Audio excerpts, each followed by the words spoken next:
이 시간 함께 보실 하나님의 말씀은요, 로마서 1장 14절에서 17절까지 말씀입니다. 로마서 1장 14절에서 17절까지 말씀입니다. 저희가 한 절씩 교독하고요, 17절 말씀은 같이 읽겠습니다. 로마서 1장 14절에서 17절입니다.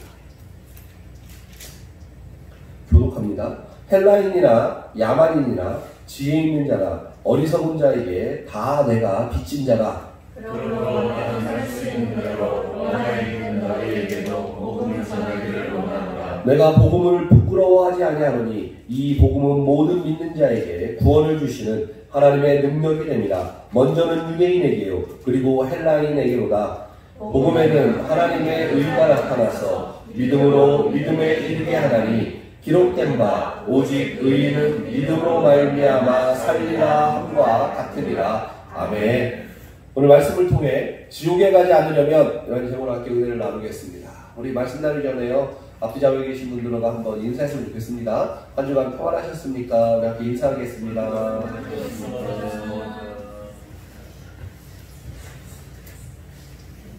오늘 설교의 제목이요, 지옥에 가지 않으려면 이랍니다.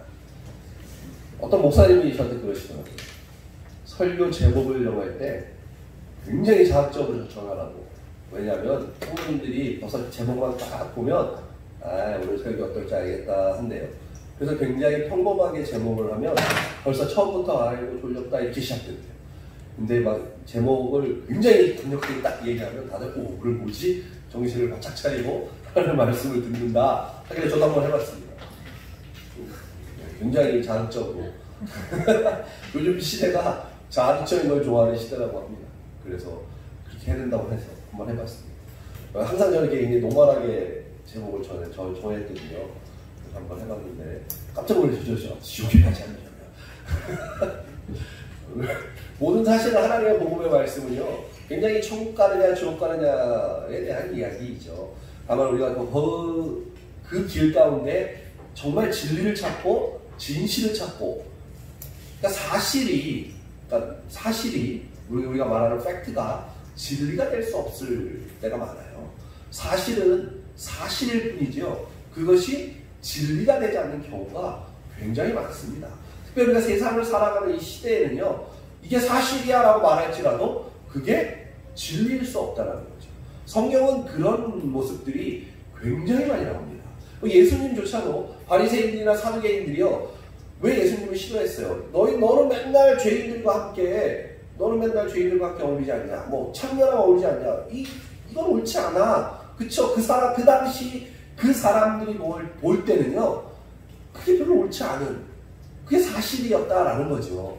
그리고 예수님을 향하여 뭐라고 표현하는지 아십니까? 우리가 볼 때는요, 마시기를 즐겨하는 자라고 사두개인과 바리새인들이 이야기를 하잖아요. 예수님한테요. 저 사람은 마시기를 즐겨하는 자다. 근데 영어 성경에 보면요, 와인 어쩌고 그 단어가 배생각나요. 와인 뭐라고 했는데 이게 무슨 말이냐면요, 술 먹어서 주정뱅이 뭐 이런 뜻입니다. 그러니까 포도주를 굉장히 좋아하셨던 사람, 그러니까 바리새인들과 사두개인들, 이 서기관들의 눈에는요, 예수님이요 맨날 죄인들하고 어울려서요 맨날 이 포도주나 마시는 사람처럼 보였다는 거죠. 그래서 그를 향하여 네가 무슨 구세주야 라고 그들이 이야기하는 거예요. 어찌 보면 그게 사실이잖아요, 사실. 그렇다면 정말 예수님이 그들이 말하고 있는 그 사실처럼 그냥 아무것도 아닌 사람이냐? 그렇지 않잖아요. 진리는 예수님은 구세주로 오셨다는 겁니다. 이런 것처럼요, 우리 많은 사람들이 어떤 사실이라고 하는 것에 굉장히 목을 매는 경우가 많아요. 근데 그 사실이 꼭 진리라고 말할 수는 없다라는 것이죠. 그런 의미에서 복음은요, 기쁜 소식이라고 이야기합니다. 우리가 모든 사람들이 다 복음은 기쁜 소식입니다 라고 이야기해요. 그런데 누구는요, 이 복음, 기쁜 소식을 부끄러워하는 사람이 있고요, 또 누구는 이 복음을 자랑스러워하는 사람이 있습니다.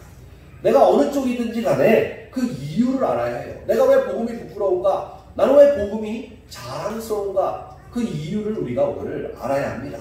복음이 왜 나의 삶에 직접적인 영향을 끼쳐서 이 복음이 왜 자랑스러운지를 우리는 말할 수 있어야 하는 거예요. 나의 자랑스럽다 이거죠.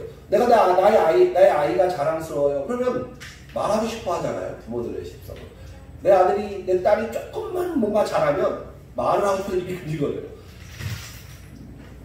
누구지? 그 김연경인가? 배구 선수. 배구 선수가 어떤 예능에 나온 걸 잠깐 봤는데 그러더라고요. 그 엄마 아빠가 부모님이 자랑스러워하죠. 그랬더니 그 엄마가 김연경이라는 엄마잖아요. 사람들이 모르잖아요. 그러니까 그것을 알려주고 싶다라는데 어떻게 알려주느냐 방법이 되게 재밌었다고. 갑자기 이런데요.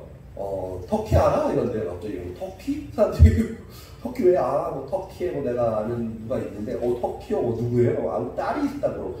터키의 딸이 왜 가 있어요? 배구 선수잖아. 이런데 터키 간 배구 선수는 김연경밖에 없대요. 사람들이 김연경이냐고. 내 딸이야 이렇게. 그러니까 엄마랑 부모들은요 내 자식들이 조금만 좋아도 이렇게 막 입이 가지가지 해요. 자랑하고 싶어서. 하물며 하나님의 이 복음이 내 삶 가운데서 이 복음을 통해 내가 실제가 되고 이 복음이 내 삶을 막 만지고 있다면 우리는 이 복음을 부끄러워하지 않고 막 자랑하고 싶어하는 마음이 들 거라는 겁니다. 그래서 저는 늘 이 복음과 믿음 생활에 대한 생각을 굉장히 많이 하고 많이 묵상을 합니다. 복음을 통해 예수님을 만나면 반드시 변화가 일어나게 돼 있어요. 그러니까 복음이라는 게 예수님을 만나게 해주는 거잖아요. 기쁜 소식이니까. 그러니까 우리가 그 예수님, 그러니까 복음 때문에 예수님을 만나면 우리 삶은 변화가 일어납니다. 그리고 그 변화는 우리의 일상의 삶에서 예수 그리스도와 함께 그리고 이웃과 함께 나타납니다. 신앙과 삶은 하나이기 때문이에요. 근데 많은 사람들이 이 신앙과 삶을 따로 떼놓고 생각하는 경우가 많아요. 신앙은 신앙, 삶은 삶. 또한 어떤 한쪽으로 치우쳐진 신앙관을 가지신 분들은요, 어떤 신앙, 어떤 영혼과 너무 영적인 것만을 추구하시는 분들은요, 하나님과의 관계에만 너무 집중해요. 이웃과의 관계에 대해서 별로 신경도 안 써요. 그냥 하나님에게만 너무 영적인 것에만 너무 관심을 가지시는 분들도 있고요. 또 어떤 분들은 하나님과의 어떤 관계보다는 자꾸 이웃사랑, 이웃 실천만 하려고 하는 신앙인들이 있다는 거죠. 그런데요, 진짜 복음은 신앙과 삶이 하나가 돼요. 그래서 하나님과의 관계도 굉장히 중요하게 여기고, 그리고 그 하나님께 받은 그 관계를 통해서 이웃들에게도요, 우리가 눈을 돌리고 마음을 나눠주게 된다는 겁니다. 그러다 보니까 요즘 이 코로나 사태가 뭐다 해가지고 교회 안에서요, 굉장히 분열들이 많이 일어나요. 성도들끼리 분열이 굉장히 많이 일어납니다. 그러니까 영적, 제가 맨날 말씀드리는 게 이 나라 자체가 움직이고 통합당이든 민주당이든 이런 걸 떠나서요, 나라 자체가 움직이는 모든 건요 사람이 하지만 그 뒤에는요 어떤 영적인 세력들이 존재하고 있다는 것을 우리는 항상 인지를 해야 돼요. 그러니까 이 영적인 세력들이라는 게 공중권세라는 자다. 제가 지난주에 한번 말씀을 드렸는데요. 공중권세라는 자는 사단이에요. 그러니까 사단이 공중권세라는 자들이기 때문에 이런 위정자들을 통해서 당연히 하나님을 믿는 사람들을 압박하고 괴롭히는 게 당연하다는 거죠. 다만 이번 시즌, 이번 세대의 이 정치인들, 위정자들은 분열하게 하는 그런 영이 굉장히 강력하게 나타나는 것 같아요. 그러다 보니까요, 자꾸 나가가요. 세대 간의 갈등, 무슨 지역 간의 갈등, 좌파냐 우파냐의 갈등, 계속 갈등이에요. 뭐든지 무슨 일이 터지는 걸 갈등으로 다 해결하려고 해요. 부동산 문제다, 그럼 그것도 갈등을 일으켜요. 세입자가 훌륭해, 집 가진 사람이 더 나아, 자꾸 이런 식으로 해서 싸우게 만들죠. 교회도 이 영의 영향력이 지금 굉장히 많은 것 같아요. 그러다 보니까 코로나 사태가 터지면서 교회 내부 안에서 성도들끼리 우리가 꼭 코로나인데 방역 지침을 잘 지켜야 되니까 예배 드릴 필요가 있어? 라고 말하는 사람이 있고요. 어떤 사람은 그래도 예배 드려야지 라고 하죠. 여기에도 우리는 사실과 진리 앞에 서게 됩니다. 무엇이 사실이고 무엇이 진리냐라는 것이죠. 그것은 성경의 우리가 세계관으로 바라봐야 되고요. 예수님의 세계관으로 이것을 바라봐야 되는 거죠. 성경과 예수님의 세계관은요, 진리예요. 우리 사람들이 판단하는 건 다 사실일 수 있어요. 사실로 방역지침하면서 예배를 안 드리고 소문이 망가지면 좋겠지요. 저는 그래요. 다른 카페에서 누가 만나네, 식당에서 좀 만나게 하면서 교회한테만, 그것도 당연히 차별인 거 저는 인정합니다. 그러나 그런 것도 생각하지 않고, 우리가 정말로 이 사건에 대해서만 정확하게 말씀으로 봤을 때, 하나님이, 아니 예수님은, 성경은 우리에게 어떻게 이야기하고 있느냐라는 거죠. 저는 확신할 수 있어요. 성경적 세계관으로는요, 예배는 계속되어져야 해요. 왜요? 예배를 통해 하나님은 영광 받으시는 분이기 때문입니다. 그래서 우리가 믿는 자들이라면 싸울 것도 없어요. 뭐가 드려야 되나 뭘 왜 싸웁니까? 그건 이 세대의 악한 영이 분열케 하는 거예요. 저는 단순하게 생각합니다. 내가 내 믿음 가운데, 신앙 가운데 교회는 예배를 지속적으로 끊임없이 쉬지 말고 드려야 해요. 그리고 성도들 중에 나는 정말 내가 예배를 하겠어 하는 분들 오셔서 방역지침 지키면서 예배 드리면 되고요. 나는 진짜 이건 아니라 안 오면 돼요. 그렇잖아요? 그게 본인의 믿음에 하나님께 드려지는 거예요. 저는 이게 진리라고 생각해요. 저는 목회자이기 때문에요. 그래도 오셔야죠 라고 말해야 돼요. 그게 제가 당연히 마땅히 해야 하는 신앙의 모습이기 때문입니다. 그러나 본인이 그것에 대해서 내가 그렇다면 그건 어쩔 수 없는 거죠. 제가 신앙을 강요할 수는 없어요.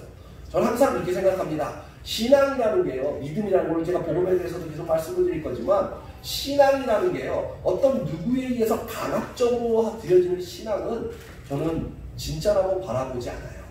그러나 저는 목회자이고, 제가 모중직 사역 가운데 목회자적 사명이 있기 때문에 저는 마땅히 제가 드려야 하는 복음의 진리에 대해서는 이야기를 해야 합니다. 그러나 저는 강요하고 싶지는 않아요.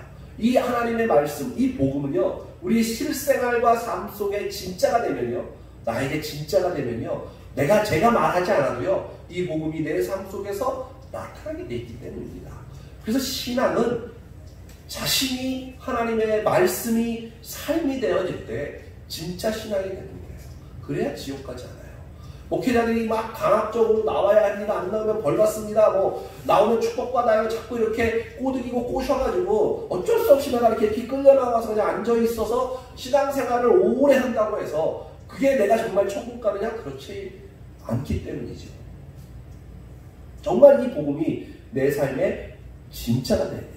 그래서 복음이 나의 일상을 바꾸고 일상에서 하나님의 기쁨이 되는 삶을 경험하면 굳이 말하지 않아도 제가 이래야 합니다라고 말하지 않아도 당연히 하나님의 것으로, 하나님의 자리로 돌아올 수밖에 없다는 것입니다. 그래서 저희 교회는 없어요. 저희 교회는 성도님들 중에 저한테 예배를 드려야 돼요, 말아야 돼요, 이런 분들이 하나도 없습니다.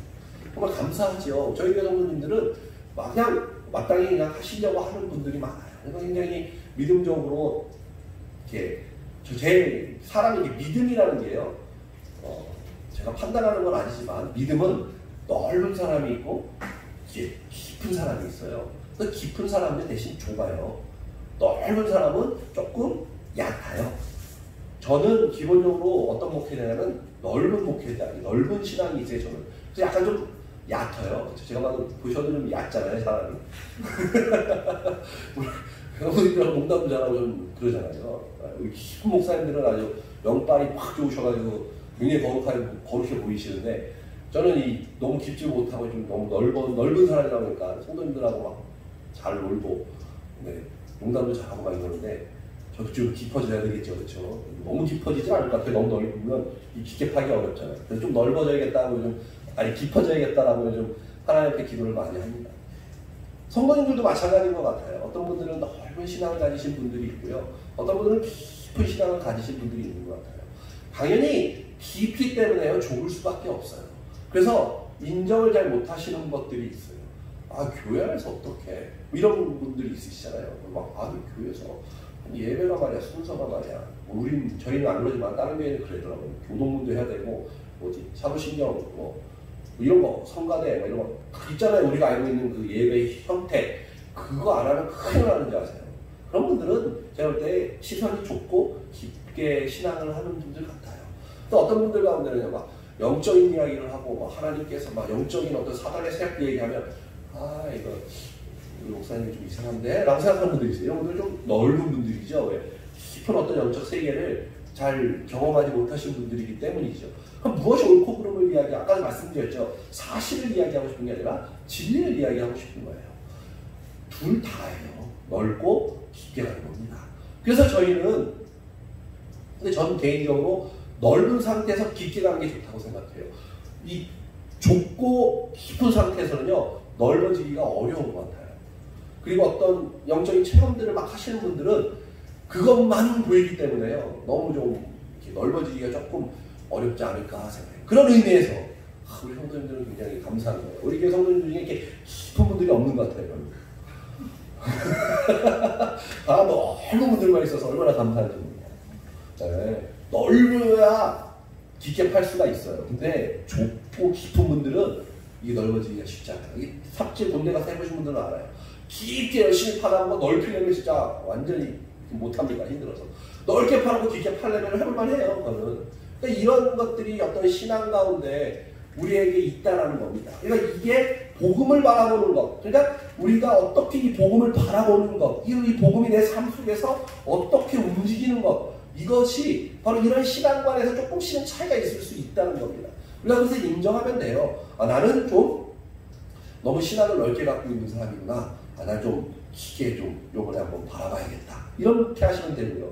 내가 좀 깊은 신앙을 갖고 있다고 생각하는 분들은 내가 좀 넓혀봐야겠구나. 이렇게 신앙을 바라보시면 굉장히 건강한 신앙인이 될 수 있다는 거죠. 천국에 갈 확률이 굉장히 높아지고요. 지옥에 갈 확률이 굉장히 낮아질 수 있다는 겁니다. 그런 의미에서 본문 16절을 다시 한번 읽겠습니다. 내가 복음을 부끄러워하지 아니하노니 이 복음은 모든 믿는 자에게 구원을 주시는 하나님의 능력이 됩니다. 먼저는 유대인에게요, 그리고 헬라인에게로다. 여기 말씀을 봤더니요, 내가 복음을 부끄러워하지 않아. 그러니까 사도 바울이 지금 뭐라고 표현하냐면요, 내가 복음을 부끄러워하지 않아. 자, 그렇다면 왜 이런 말을 했을까요? 당시에 사회에서 복음을 부끄러워하는 분위기가 있었다는 말이죠. 그러니까 사회적으로요, 이 당시에 사도 바울이 고백을 할 때요, 이 복음을 부끄러워하는 분위기가 있었다는 거예요. 그러니까 사도 바울이 내가 복음을 부끄러워하지 아니하해 라고 이야기하는 겁니다. 어떤 세태가 있었기 때문에 복음을 부끄러워하는 시대였을까요? 사회적 상황을 좀 바라보면 알 수 있습니다. 로마의 초대 황제는 아우구스투스입니다. 세계사죠. 그 당시 이 사람이 누구냐? 옥타비아누스였죠. 그러니까 로마라는 데가 삼두 정치를 했어요. 세 명의 강력한 삼두, 세 명의 머리들이 전쟁을 일으키다가 이 옥타비아누스가 패권을 장악하게 되죠. 그러면서 로마라는 나라가 시작되었고, 그래서 자기가 굉장히 신적 존재의 황제다 해서 아우구스투스라고 불려집니다. 이 아우구스투스 시대였는데요, 이 로마는 이때부터 해서 200년 동안 평화시대가 옵니다. 평화시대.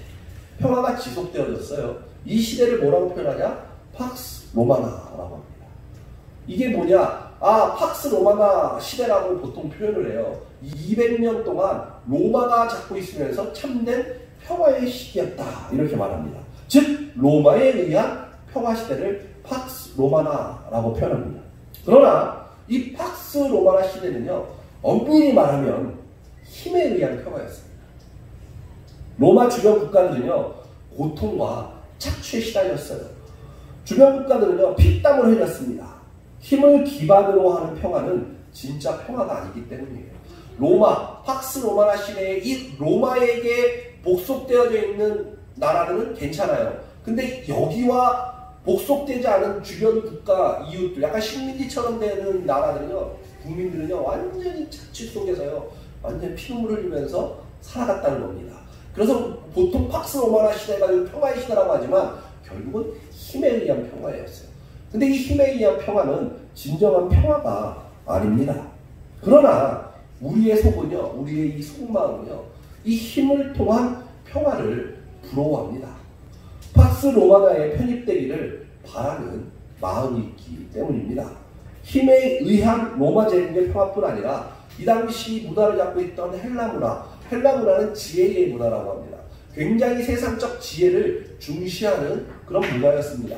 그래서 사람들이 이 헬라의 지혜를 얻기 위해 굉장히 부러워하고 살아갔습니다. 자, 우리 시대의 우리 모습을 한번 생각해 봅니다. 우리도 지혜를 얻기 위해, 이 세상의 지혜를 얻기 위해 자녀들을 공부시키고 뒷바라지하고 스펙 쌓아주고 주류 세력에 편입시키기 위해 피땀을 흘립니다. 왜요? 그것이 최고의 복음, 기쁜 소식이라고 생각하기 때문입니다. 로마의 힘과 헬라의 지혜가 우리에게 최고의 복음이라고 우리는요 의식하는 분들도 있고요. 어떤 분들은 의식하지 못하면서도 그것을 추구하며 살아가는 분들이 있습니다. 이 시대가 그래요. 이 시대가요 팍스 로마 시대와 동일하죠. 겉으로 볼 때는 굉장히 평화로운 시대입니다. 겉으로 볼 때는요 뭐 부러울 게 없는 세대죠. 다 가질 거 다 가질 수 있는 정말 살기 좋은 세대인 건 분명해요. 그러나 이 시대는요 이 로마 시대와 똑같아요. 힘에 의한 그 힘이 이때는 어떤 무력이었다면 국가의 그런 군력이었다면 지금 이 시대는 재력이라고 말합니다.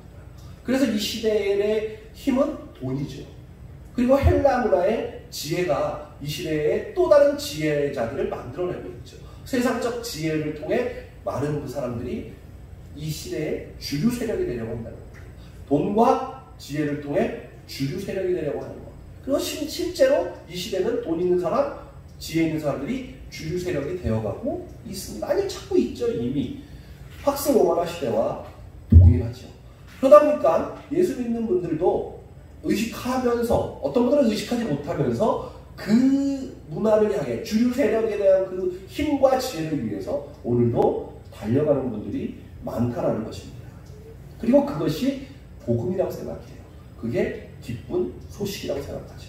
심지어 교회 안에서도 성공적 신학, 성공신학을 가리키면서 많은 사람들에게 그런 사상을 주입하고 있습니다.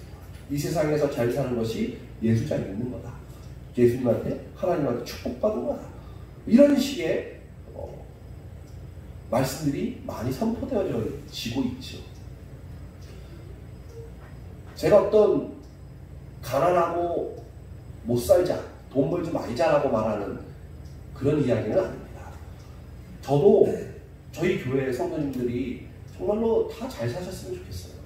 돈도 많이 버시고 또 좀 고위직도 있었으면 좋겠어요. 고위직이 좀 있어야 우리 교회를 보호해 줄 거 아니에요.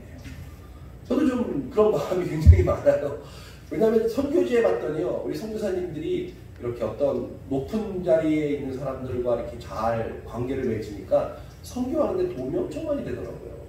저희가 지금 같이 이렇게 교제하고 있는 그 선교사님도 본인이 하고 싶어서가 아니라 우연찮게 어떤 일반인들이죠. 예수 안 믿는 저 광주 공동체 쪽에서 이렇게 도와주셨어요. 이렇게 그 뭐라 그러지, 도시와 도시가 이렇게 MOU라고 했거든요.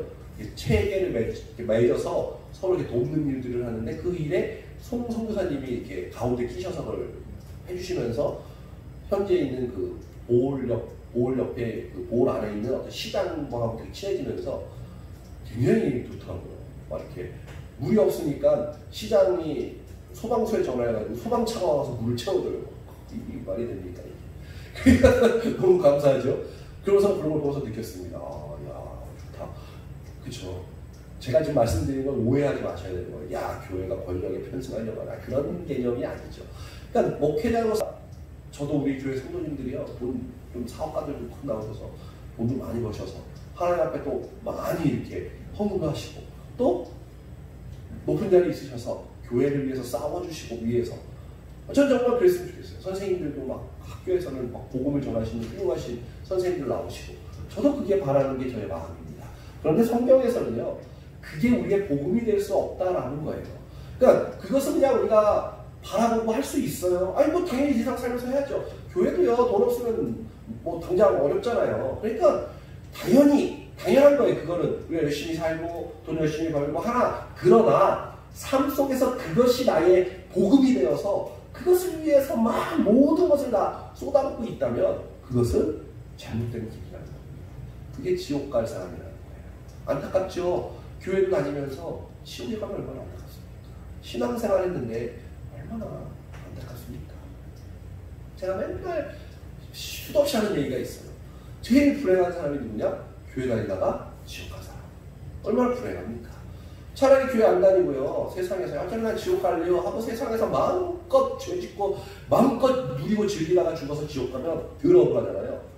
근데 나는 이러지도 못하고 저러지도 못하고 이거 세상 살면서도 즐길 것도 잘 못 즐기고 이것도 안 못하고 그냥 교회만 그냥 어쩌고저쩌고 다니다가 갔는데 지옥 가보세요. 너무 슬픈 일이죠. 너무 불쌍한 인생이잖아요. 그래서 신앙생활 할 거면 진짜 하나님 앞에 진리를 붙잡고 정확하게 믿고 정확하게 살아야 한다는 겁니다. 신앙생활에서. 그래서 오늘 이 복음은요 너무 중요한 거예요. 복음을 알아야만이 복음이 우리에게 구원을 주기 때문입니다. 복음은요. 그래서 이 복음의 핵심은 무엇이냐? 십자가 예수님입니다. 기쁜 소식은요. 십자가 예수님이에요.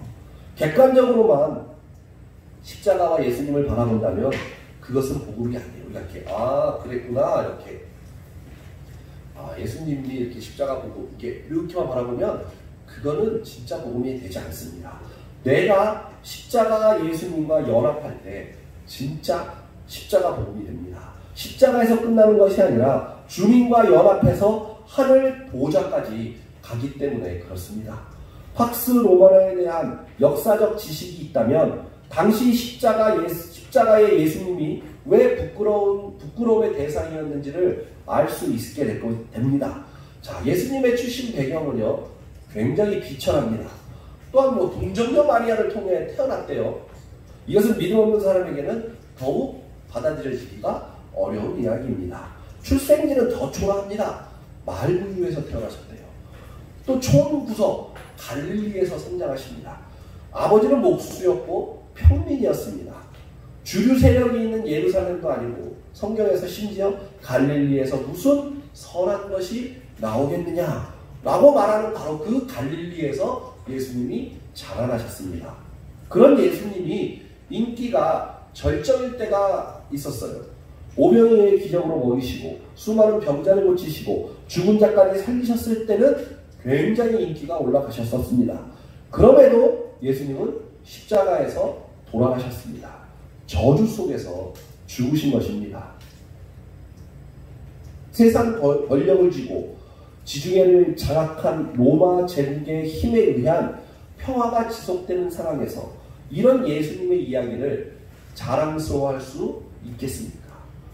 복음은요, 십자가 예수님이에요.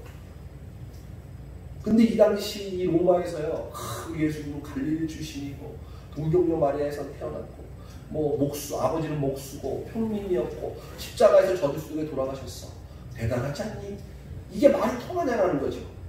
전혀 안 통하죠. 그러니까 많은 그 당시 사람들이 이 복음을 부끄러워한 거예요. 왜요? 복음은 예수님이니까. 이 예수님 이야기하는 게 너무너무 부끄러운 거죠. 이게 메시아야. 이런 마음이 들었다는 겁니다. 저는 성도님들에게도 묻고 싶습니다. 예수님을 정말 자랑스러워 하십니까? 예수님이 정말 자랑스러우시냐는 거죠. 우리는 압니다. 겉으로 나타나는 것이 아니라 마음속에 있는 것이 본질이라는 것을 저희는 알아요. 그렇죠? 우리가 겉으로 아무리 드러난다고 해도 그것이 본질이 될 수는 없잖아요. 사실 본질은요, 이 마음속에 우리에게 있죠. 마음속에 있는 게 본질이죠. 요한복음 3장에 보면 니고데모라는 사람이 나오죠. 밤에 예수님을 찾아와서 예수님 진짜 새 생명이 뭡니까? 진리가 무엇입니까? 물어봤던 사람입니다. 다 아시겠지만 이 니고데모라는 사람은 산헤드린 공회의 일원이었습니다. 그러니까 무슨 말이냐면 당시 최고의 입법기관이자 최고의 사법기관이자 최고의 종교기관이 바로 산헤드린 공회였습니다. 거기에 거기에 의원이라는 말은요, 요즘 말로 말하면 랍비였고요, 대법관이었고요, 국회의원을 겸하는 자리였습니다. 굉장히 권력가였죠. 그리고 이 당시 기득권 세력이 주류였는데 이 기득권 세력들은 예수님이라는 청년을 굉장히 싫어했죠. 그리고 뭔가 저건 좀 이상한 놈이야 라고 하고 예의주시하고 있었죠.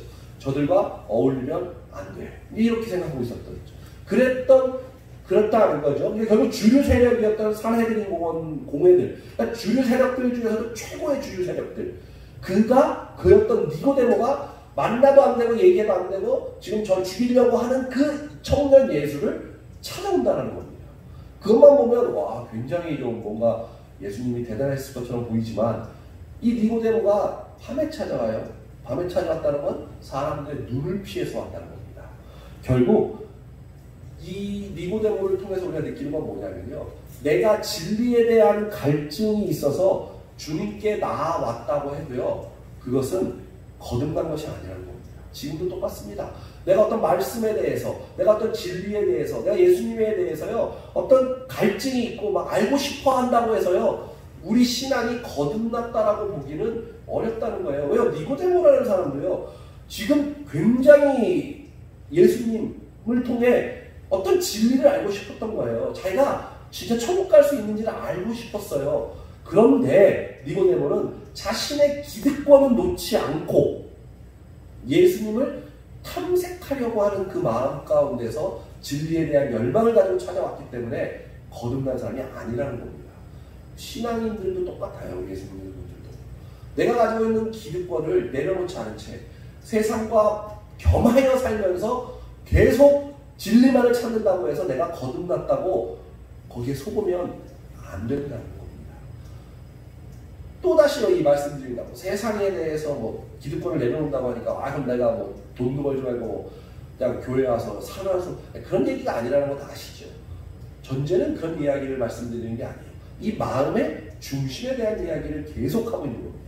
이 마음의 중심 가운데 자꾸 이 세상의 것도 내가 다 취하고 하나님의 어떤 것도 자꾸 취하려고 하는 그 비롯된 마음은 가짜라는 거예요. 근데 우리가 속아요. 왜요? 내가 이 하나님에 대한 진리에 대한 이 갈증이 있으니까. 그 신앙에 대한 갈증이 나에게 있기 때문에 나는 거듭난 사람이야 라고 착각할 수 있다는 거예요. 오늘 분명히 말합니다. 세상의 것을 내 마음속에서 내려놓지 않고 하나님의 것과 동일하여 섬기고 있다면 거듭나지 아니했다는 거죠.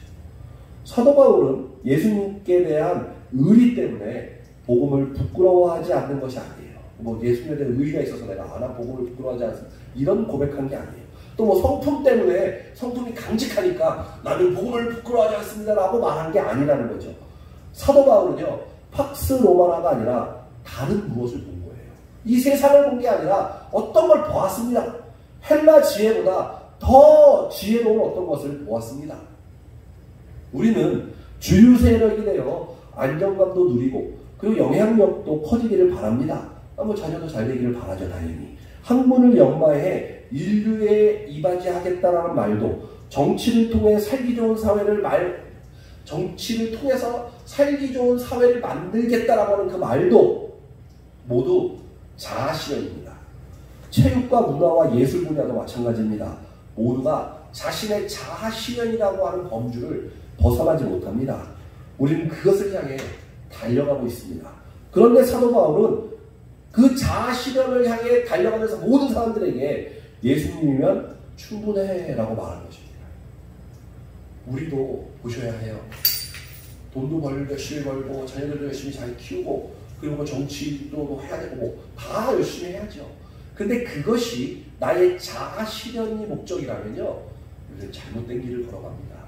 차라리 내 자아실현을 위해서 다 달려가고 있는 것이라면요, 안 하는 게 낫습니다. 그게 천국 갈 방법이에요. 그렇다면 정말로 건강한 건 무엇일까요? 진짜 건강한 믿음은 무엇일까요? 내가 열심히 내 돈도 벌고 자녀도 열심히 키우고 또 내가 있는 자리에서 최선을 다합니다. 그러나 나의 목표는 자아실현이 아니라 예수님이면 충분합니다.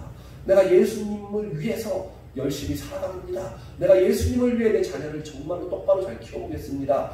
내가 예수님을 위해서 이 일을 한번 해보겠습니다 라고 하는 그 마음의 중심이 바뀌셔야 한다는 겁니다. 죄에 대한 이야기를 자주 합니다. 제가 요즘 자주 하죠. 죄는 예수님에게서 조준된 것이 벗어난 것이라고 이야기하죠. 똑같은 이야기인 거죠, 지금. 내가 내 자아 실현을 위하여 열심을 다하여 최선을 다해 살고 있다면 우리는 지금 관역이 빗나간 겁니다. 그 관역을 옮기세요. 누구에게로? 예수님에게로. 그것이 복음입니다. 그리고 그게 사실입니다. 그리고 그게 진리입니다. 그러면 오늘 이 사도 바울처럼 복음을 부끄러워하지 않게 됩니다. 뭐 집을 샀습니다.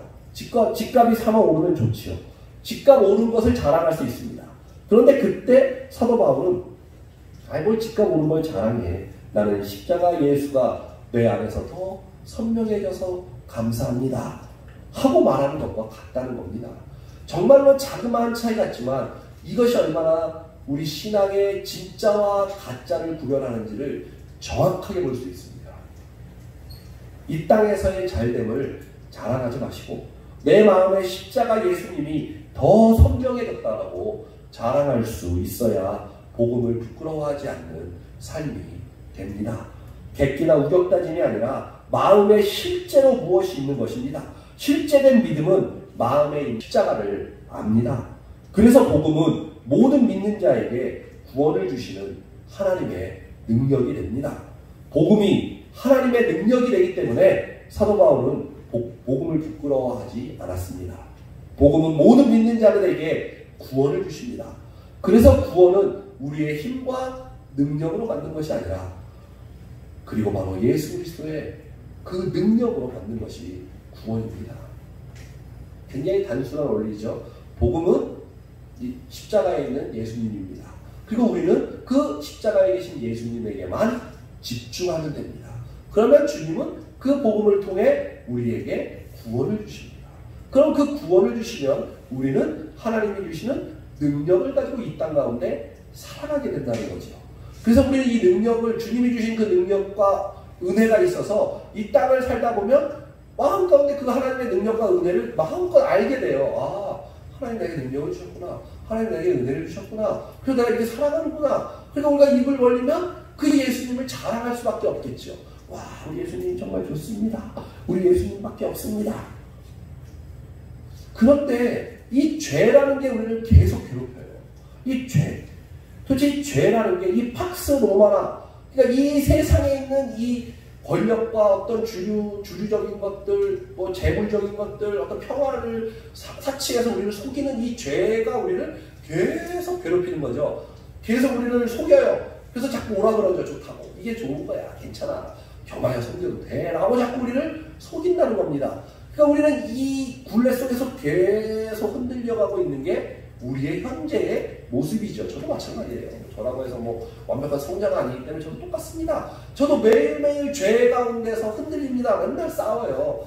야, 이거 어떻게 해야 될까 어떻게 해야 될까 맨날 고민합니다. 그래서 우리는 이 죄에 대해서 해결을 해야 되잖아요. 해결을 해야 되는 거죠. 죄에서 건져냄을 받았다 이럽니다. 근데 우리가 문제가 뭐가 있냐면요. 건져냄을 받았다. 죄에서 건짐을 받았다라고 말을 하면서 뭉뚱그려서 죄로부터 건져냄을 받았어요 라고 말하면 안 되는 거예요. 그냥 죄라고 말하면 안 되죠. 구체적이어야 합니다. 구체적. 먼저는 아담으로부터 유전된, 그러니까 아담이 지은 죄가 있죠. 그걸 우리가 보통 원죄라고 표현하는데 그게 뭐죠? 하나님과 우리의 관계가 끊어진 거잖아요.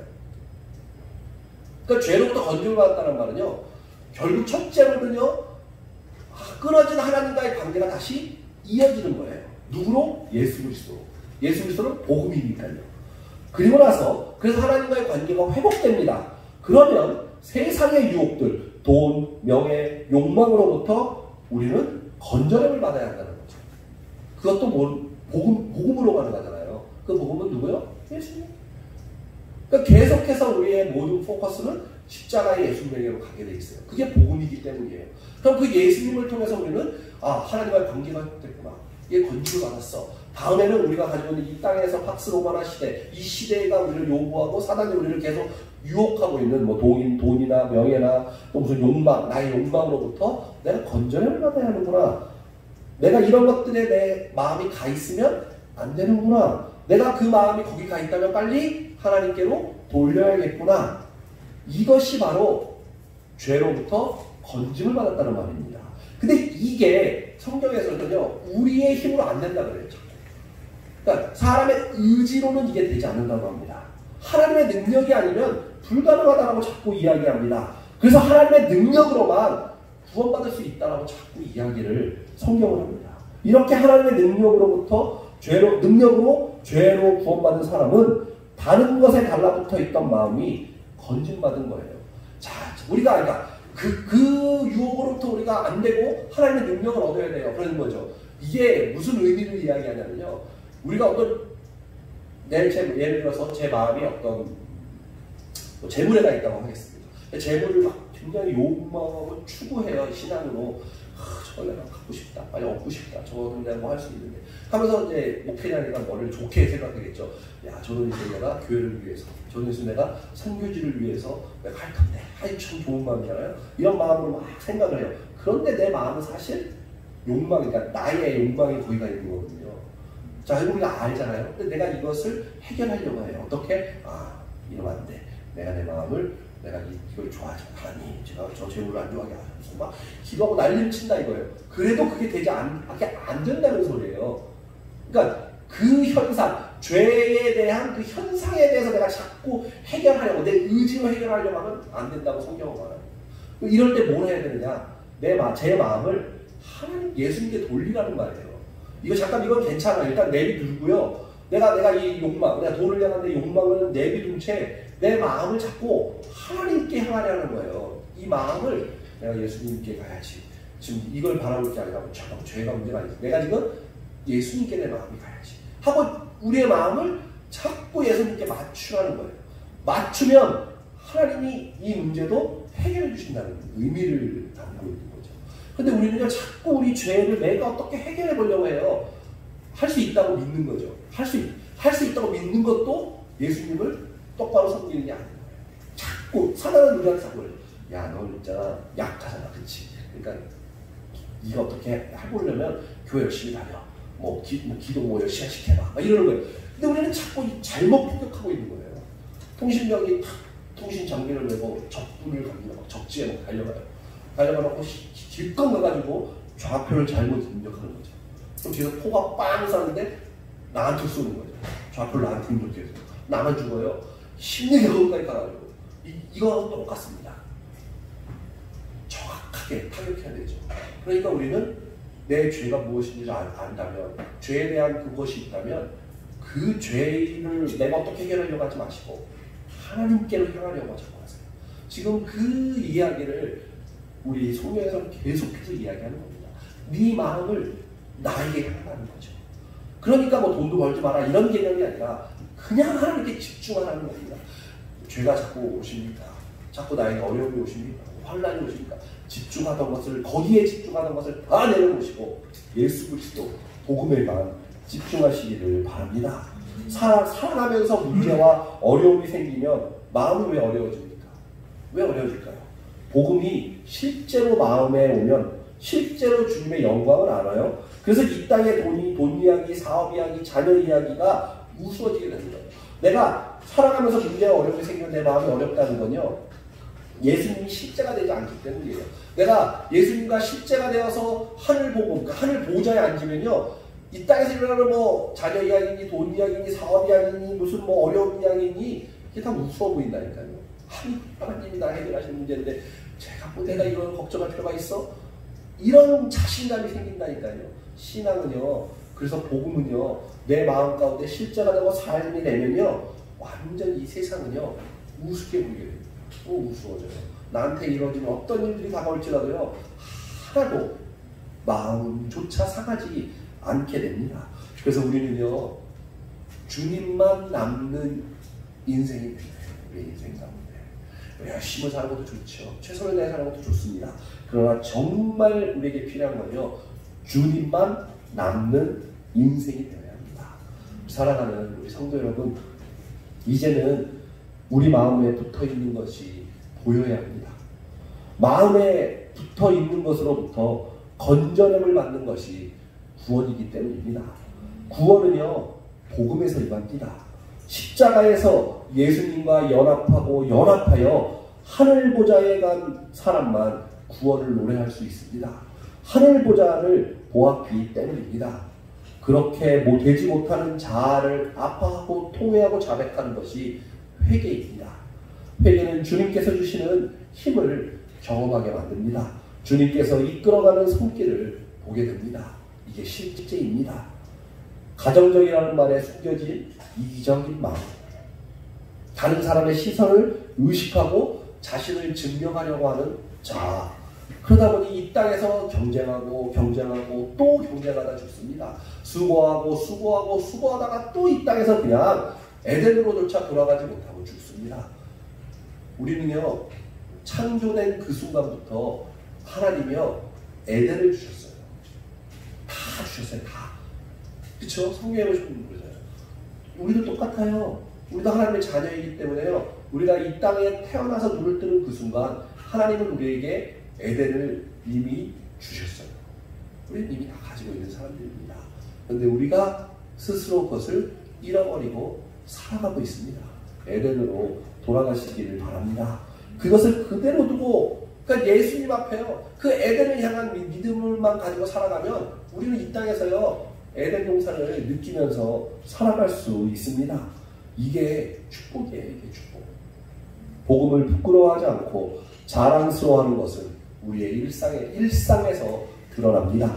일상에서 마음을 어디에 빼앗기는지 정확하게 보시고 모든 욕심으로부터 건진받고 주님께 마음 붙이는 것만이 진짜 믿음입니다. 오늘 말씀을 통해 주님께 마음 붙이고 사는 저와 우리 성도들 되시기를 주님의 이름으로 축원합니다. 아멘. 이 시간에 기도했으면 좋겠습니다.